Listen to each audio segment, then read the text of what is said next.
Hi everyone, welcome to pen paper TNPSC. So இந்த video வந்து ஒரு ஆல் டாபிக் சீரீஸ் தான். எல்லா விதமான டாப்பிக்லேருந்தும் கலந்து தான் எடுத்துகிட்டு வந்திருக்கேன். ஸோ மொத்தம் ஒரு 14 கேள்வி இருக்குது. ஸோ 14 கேள்வியில் இந்த வீடியோவில் எத்தனை ப்ராப்ளம் பார்க்க முடியுதோ டிஸ்கஸ் பண்ணலாம். ஸோ மீதி இதை நெக்ஸ்ட் வீடியோவில் பார்க்கலாம். ஓகேவா?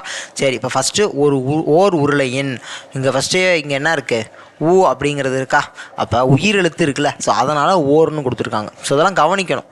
அப்போ ஓர் ஏன் கொடுக்குறாங்க, ஒருன்னு ஏன் கொடுக்கல? அப்போ ஒரு அப்படின்னு கொடுத்துருந்தா இங்கே உயிர்மை எழுத்தாக இருந்திருக்கலாம். ஓர் அப்படின்னு கொடுக்குற காரணத்தினால இது வந்து ஃபஸ்ட்டு எழுத்து என்ன, அது உயிர் எழுத்து, அதனால் ஓர்னு கொடுக்குறாங்க. ஓகேவா? சரி, ஓர் உருளையின் ஆரம் 10% உயர்த்தப்படும் போது அதன் கன அளவில் ஏற்படும் உயர்வின் சதவீதம் யாது? அப்போ radius of the cylinder 10% increase பண்ணுறாங்களாம்ப்பா. அப்போ என்ன கேட்குறாங்க, அதனுடைய வால்யூமில் எத்தனை சதவீதம் இன்க்ரீஸ் ஆகும் அப்படிங்கிறது தான் நமக்கான கேள்வி. ஓகேவா? ஸோ ஃபஸ்ட்டு கேள்வி புரியுதுல.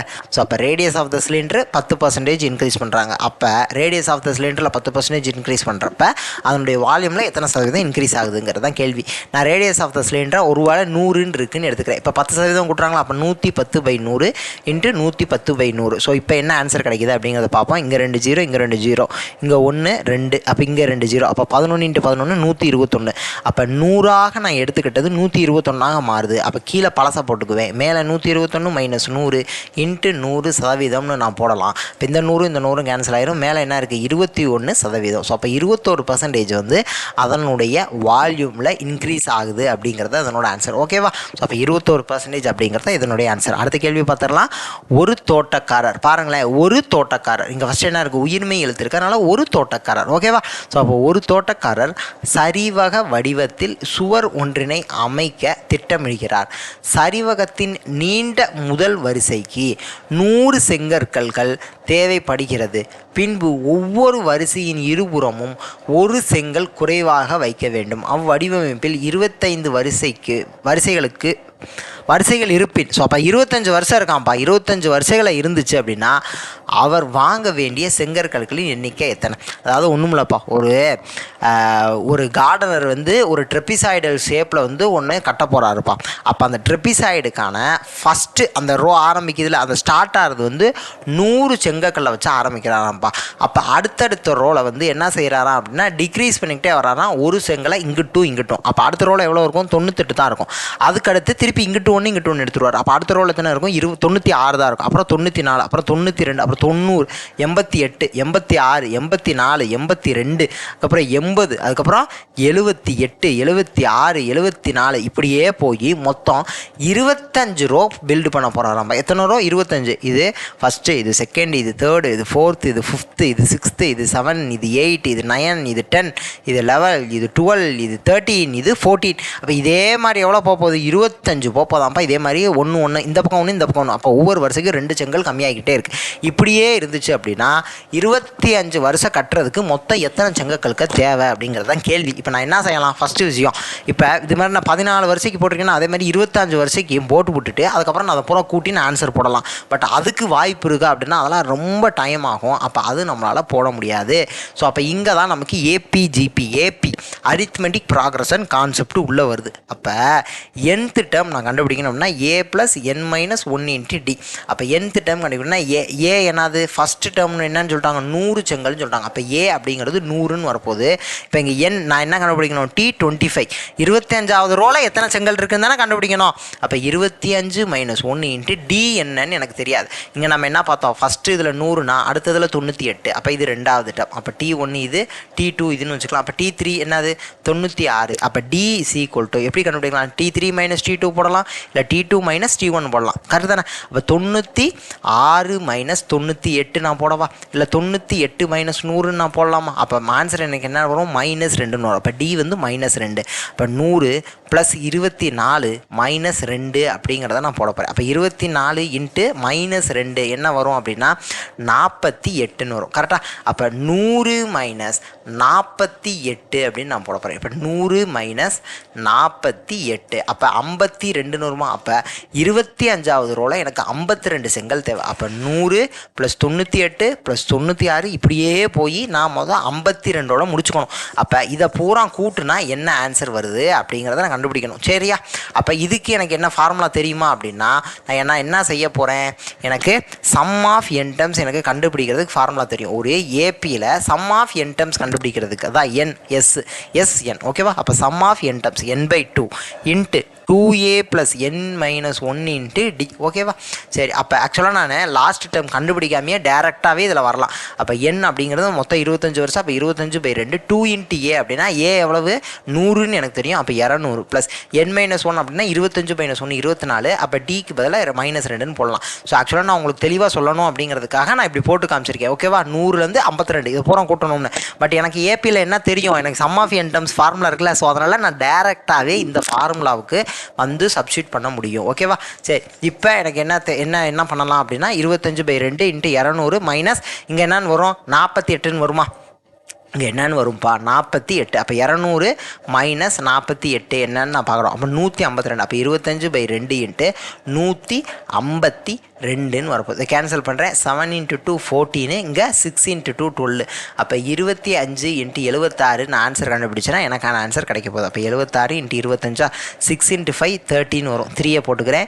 35 38 6 × 2 12 மிச்சம் 1 7 × 2 14 அப்போ 15 வரும். அப்போ இங்கேயும் 0 இங்கேயும் 0 இங்கே 1ன்னு வரும். 8 9 1. அப்போ 1900 செங்கற்கள் தேவை. 1900 செங்கல் தேவை அப்படிங்கிறது தான் என்னோட ஆன்சர். ஓகேவா? 1900 அப்படிங்கிறது தான் என்னோட ஆன்சர். ஸோ டேரெக்டாகவே நான் இங்கே என்னால் வர முடியும். பட் நான் உங்களுக்கு புரியணுங்கிறதுக்காக நான் அதை கண்டுபிடிச்சி சொல்கிறேன். ஓகேவா? ஸோ அப்போ ஃபஸ்ட்டு ரோவில் 100 செங்கல் வைப்பார், அடுத்த ரோவில் 98 வைப்பார், அடுத்து 96 வைப்பார், அதுக்கப்புறம் 2 குறைச்சிக்கிட்டே வர்றாரு. அந்த மாதிரி மொத்தம் 25 வருஷம் வைக்க போகிறாரு.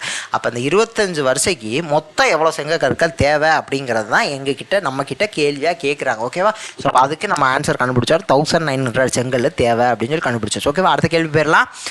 2 நேர்வட்ட உருளைகளின் ஆரங்களின் விகிதம் கொடுத்துருக்காங்க, மேலும் அவற்றின் உயரங்களின் விகிதமும் கொடுத்துருக்காங்க.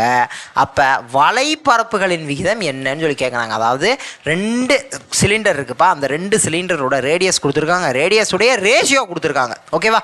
ரேடியஸோட ரேஷியோ கொடுத்துருக்காங்க, ஹைட்டோட ரேஷியோவும் கொடுத்துருக்காங்க. அப்போ அதனுடைய கேர்வ்டு சர்ஃபேஸ் ஏரியாவுக்கு ரேஷியோ என்னன்னு சொல்லி நம்மக்கிட்ட கேட்குறாங்க. Curved surface area of the cylinder 2πr/h. ஓகேவா? இது எல்லாத்துக்கும் தெரிஞ்ச ஃபார்முலா தான் 2πr/h. அப்போ 2 இதுக்கு ரேஷியோ போடுறேன். அப்போ R1 H1 divided by 2 × π × R2 H2. இதை டிவைட் பண்ணிட்டேன்னா எனக்கு ரேஷியோ கிடைக்க போகுது. ஓகேவா? அப்போ 2 × π வேணா இங்கே கேன்சல் பண்ணி விட்டுறேன், 2 வேணா கேன்சல் பண்ணி விட்டுறேன். அப்போ R1 × H1 தானே. அப்போ R1, ஸோ இப்போ பாருங்கள் R1:R2 எனக்கு என்னன்னு சொல்லி கொடுத்துருக்காங்க 3:2ன்னு கொடுத்துருக்காங்களா. அதே மாதிரி H1:H2 என்னன்னு கொடுத்துருக்காங்க 5:3ன்னு சொல்லி கொடுத்துருக்காங்களா. அவ்வளோதான். இப்போ நான் அதை எடுத்து நான் இங்கே வந்து சப்ஸ்டியூட் பண்ண முடியும். அப்போ R1 அப்படிங்கிறதுக்கு பதிலாக 3xன்னு நான் சப்ஸ்டியூட் பண்ணலாமா. இங்கே கீழே R2ன்னு இருக்கா, அதுக்கு பதிலாக 2xன்னு சப்ஸ்டியூட் பண்ணலாமா. இன்ட்டு இங்கே H1ன்னு இருக்கா, H1க்கு பதிலாக 5yன்னு சப்ஸ்டியூட் பண்ணலாமா. இங்கே H2ன்னு இருக்கா, H2க்கு பதிலாக 3yன்னு சப்ஸ்டியூட் பண்ணலாமா. எக்ஸும் கேன்சல் ஆயிரும், 5ம் கேன்சல் ஆயிரும். ஸோ இந்த 3யும் கேன்சல் ஆகுது. அப்போ 5/2ன்னு எனக்கு ஆன்சர் கிடைக்குது. அப்போ ஆன்சர் என்னது 5:2 அப்படிங்கிறது தான் என்னோட ஆன்சர். ஆப்ஷனில் இருக்கா, ஆப்ஷன் ஏவே அதுதான் 5:2 அப்படிங்கிறது என்னோட ஆன்சர். ஸோ இதெல்லாம் ரொம்ப சிம்பிளான கேள்வி. ஸோ ஆக்சுவலாக நீங்கள் 3x 2x 5y 3y இப்படிலாம் நீங்கள் பழகிட்டீங்க அப்படின்னா 3 × 5 டிவைட் பை 2 × 3 3 கேன்சல் ஆகுது. அப்போ 5:2 தான் ஆன்சர் அப்படிங்கிறத கூட நம்மளால் ஈஸியாக போட முடியும். ஓகேவா? ஸோ நான் தெளிவாக சொல்லணும் அப்படிங்கிறதுக்காக நாங்கள் ரேஷியோவில் கொடுத்துருக்காங்க அப்படிங்கிறதுனால நாங்கள் எக்ஸு ஒய் அப்படிங்கிறதெல்லாம் வச்சு டீட்டெயில்டாக சொல்கிறேன். ஸோ நீங்கள் பழக உங்களுக்கு இந்த மாதிரி நீங்கள் சிம்பிளாகவே இன்னும் போட ஆரம்பிச்சிடலாம். ஸோ ரொம்ப சிம்பிளான கேள்வி தான். ரேடியோ அதாவது ரேடியையினுடைய ரேஷியோ கொடுத்துருக்காங்க, ஹைட்டினுடைய ரேஷியோ கொடுத்துருக்காங்க, கேர்வ்டு சர்ஃபேஸ் ஏரியா கேட்குறாங்க. இந்த ஃபார்முலா 2πr/h அப்படிங்கிற அந்த ஃபார்முலா மட்டும் தெரிஞ்சால் போதும், டக்குன்னு நம்மளால் ஆன்சரை கொண்டு வந்துட முடியும். அடுத்த கேள்வி போகலாம். முட்டைகள் நிரம்பிய ஒரு கூடையில் இருந்த 20% முட்டைகள் உடைந்து விட்டது. சரிப்பா, முட்டைகள் நிரம்ப ஒரு கூடை இருக்குப்பா, அந்த கூடையில் ஃபுல்லாக முட்டை இருக்குப்பா. அந்த மொத்த முட்டையில் 20% முட்டை என்ன ஆயிடுச்சான், உடஞ்சிருச்சான். சரி, இப்போ 25% முட்டைகள் வந்து விருந்தினர்களுக்காக ஒதுக்கி வைக்கப்பட்டுருச்சு. சரி, அப்போ மொத்தம் ஒரு 100 முட்டை இருக்குன்னு வச்சுக்குவோம். அதில் 20 முட்டை என்ன செஞ்சுட்டா உடச்சிட்டாங்க. இப்போ 25% முட்டை விருந்தினர்களுக்காக ஒதுக்கி வச்சிட்டாங்க. ஒரு 25 முட்டை ஒதுக்கி வச்சிட்டாங்க. இப்போ மீதம் 22 முட்டை இருக்குது. அப்போ மொத்தம் 100% இப்போ நான் பர்சன்டேஜில் வச்சு பேசிடுறேன், அதே ரொம்ப சிம்பிளாக இருக்கும். இந்த மொத்தம் 20%, 100%, 20% முட்டை உடஞ்சிருச்சாம்ப்பா.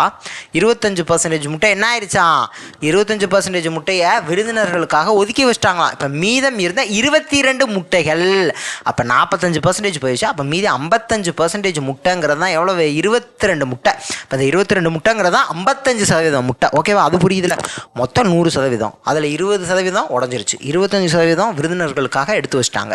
அப்போ மீதம் 22 முட்டை இருக்குது. இங்கே சதவீதம் சொல்லலை, 22 முட்டை இருக்குது. அப்போ இந்த 55% அப்படிங்கிறது அந்த 22 முட்டை. ஓகேவா, அப்போ மீதம் இருந்த 22 முட்டைகள் குடும்ப உறுப்பினர்களால் உண்ணப்பட்டது எனில் கூடையில் இருந்த மொத்த முட்டைகளின் எண்ணிக்கை எவ்வளோ? அப்போ 55% முட்டை 22ன்னு கண்டுபிடிச்சிட்டேன். அப்போ 100% எவ்வளோன்னு தான் எனக்கு கேள்வி. ஓகேவா, சதவீதம் கேன்சல் ஆகும். இங்கே நான் 11 டேபிளால் கேன்சல் பண்ணால் இங்கே 2 100, இங்கே 5 100, இங்கே 5 வச்சு கேன்சல் பண்ணினா 20 100. அப்போ எக்ஸ் இஸ் ஈக்குவல் டு 20 × 2 40ன்னு வரப்போகுது. அப்போ மொத்தம் அந்த கூடையில் எத்தனை முட்டை தான் இருந்துச்சு, 40 முட்டை இருந்துச்சு. ஆப்ஷன் டி 40ங்கிறது தான் கரெக்ட். ஓகேவா, ஸோ புரியுதுல. அதாவது மொத்தம் 100% இருக்குது, அதான கரெக்டு. இப்போ 100%த்தில் 20% உடஞ்சிருச்சு, 25% விருந்தினர்களுக்காக எடுத்து வச்சுட்டாங்க. அப்போ 100%த்தில் 20%, 25% போயிடுச்சு அப்படின்னா மீதி 55%. அப்போ அந்த 55% அப்படிங்கிறது அந்த 22 முட்டை. 55% அப்படிங்கிறது தான் 22 முட்டை. அப்போ மொத்தம் எவ்வளோ முட்டை அப்படின்னா மொத்தம் 100% இருந்துச்சு. அப்போ 100%, 55%, 22, 100% எத்தனை அப்படின்னா கண்டுபிடிச்சிட போகிறேன். அவ்வளோதான், ஆன்சர் கிடச்சிருச்சு. அடுத்த கேள்வி. ஸோ ஒரு சிம்பிளிஃபிகேஷன் கொஸ்டின். ஸோ பாருங்கள், 225, 15 × 15 என்னது, 5 × 5 25, 2. அப்போ 5 2 7, இங்கே ஒரு 5, இங்கே 1ன்னு வரப்போகுது. ஸோ அப்போ 5, அதுக்கப்புறம் 2ன்னு நான் போட்டுவேன். கரெக்டு தானே? 7 + 5 12ன்னு வரும். அப்போ 2, இங்கே நான் ஒன்றுன்னு கூட்டிக்கிட்டேன்னா 2. அப்போ 225.